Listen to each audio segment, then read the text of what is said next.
Selamat malam pemirsa. Selamat datang di Om Robot Bercerita. Di acara ini Om Robot akan menuturkan kisah-kisah yang menarik, inspiratif, menegangkan, penuh intrik dan menggemaskan. Pada episode ini Om Robot akan membawakan sebuah cerita yang berjudul Tony si anak yang hilang. Sebuah cerita yang mengisahkan perjuangan seorang pemuda untuk mendapatkan kehidupan yang lebih baik. Duduk yang manis dan selamat menyaksikan.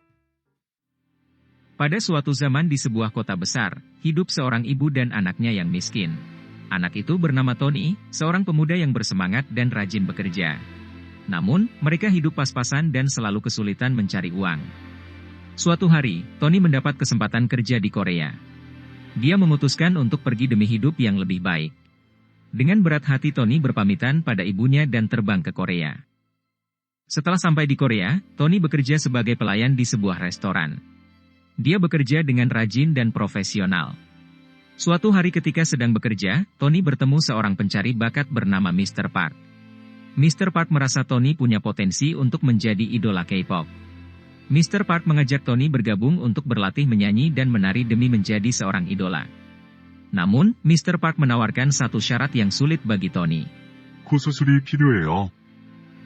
Tony merasa ragu, namun dia ingin menjadi terkenal dan memberikan hidup yang lebih baik untuk ibunya. Akhirnya dia memutuskan untuk melakukan operasi plastik.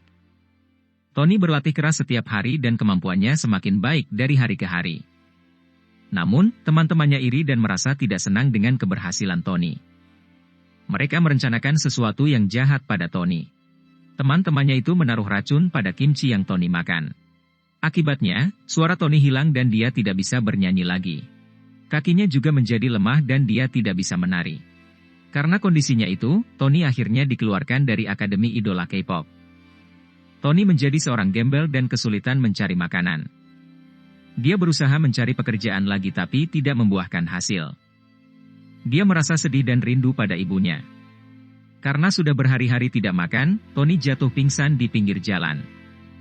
Tony ditolong oleh seorang laki-laki bernama Alex. Dia memberikan makanan dan mengizinkan Tony tinggal di rumahnya. Alex adalah seorang bos mafia. Alex melihat penampilan Tony yang gagah dan tampan, Alex pun menawarkan sebuah pekerjaan kepada Tony. 지고로가 되고 싶어? 돈 많이 벌 수 있어. Tony teringat pesan ibunya, sesulit apapun situasi yang dihadapi, dia tidak boleh mencuri atau menjual diri. Oleh karena itu, Tony menolak tawaran Alex menjadi gigolo. Dan memilih untuk menjual narkoba. Tony bekerja menjual narkoba dengan penuh dedikasi dan ketekunan. Dia bekerja siang dan malam tanpa henti. Karena usaha kerasnya itu, Tony mendapat banyak uang dan berhasil menjadi tangan kanan Alex di kelompok mafia milik Alex. Tony kaya raya dengan uang haram dan hidup berfoya-foya. Dia sudah lupa pada ibunya. Dia sudah lupa akan nasihat ibunya. Tony terjerumus semakin jauh ke dalam dunia hitam yang sesat. Suatu hari polisi datang mengepung markas mereka. Setelah terjadi tembak-menembak, Alex tertembak mati oleh polisi. Sementara Tony ditangkap dan masuk penjara. Setelah beberapa tahun di penjara, Tony akhirnya dibebaskan dan memutuskan untuk pulang ke Indonesia. Namun, ketika dia sampai di sana, Tony terkejut melihat rumah mereka yang sudah besar dan mewah. Ibunya sukses menjadi seorang pedagang skincare online yang kaya raya. Ibunya kini punya mobil, jet pribadi, kapal pesiar, kapal tanker, kapal selam dan pesawat ulang-alik. Tony memperkenalkan diri tetapi ibunya tidak lagi mengenal dia karena wajah Tony sudah berubah. Ibunya tidak mau mengakui Tony sebagai anak. Ibunya bilang, "Kau bukan Tony, kau bukan anak kandungku. Anakku Tony hidungnya besar, hidungmu terlalu sempurna, hidungmu mancung, ramping dan simetris." Ibunya mengusir Tony. Tony pun pergi dengan berlinang air mata. Tony sangat terharu dan menyesal karena telah mengubah bentuk hidungnya. Ia bertekad untuk mengubah hidupnya dan memulai dari awal. Tony memulai usaha kecil-kecilan dengan menjual jajanan. Ia belajar memasak dan mengambil kursus kuliner untuk meningkatkan keterampilannya. Berkat usahanya yang gigih dan kerja keras, Tony berhasil memperluas usahanya dan membuka restoran kecil yang menjadi favorit di lingkungan sekitar. Selain itu, Tony juga memulai usaha lain di bidang fashion, dengan membuat baju dan aksesori yang unik dan menarik. Produk-produknya semakin dikenal dan diminati oleh masyarakat.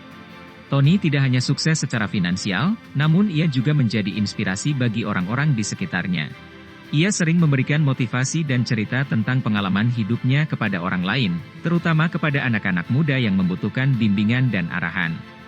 Tony sekarang hidup bahagia. Dia belajar dari semua kesalahan di masa lalu demi menjadi seorang manusia yang lebih baik. Menjadi pemuda yang berguna bagi sesama. Menjadi pemuda yang berguna bagi nusa dan bangsa.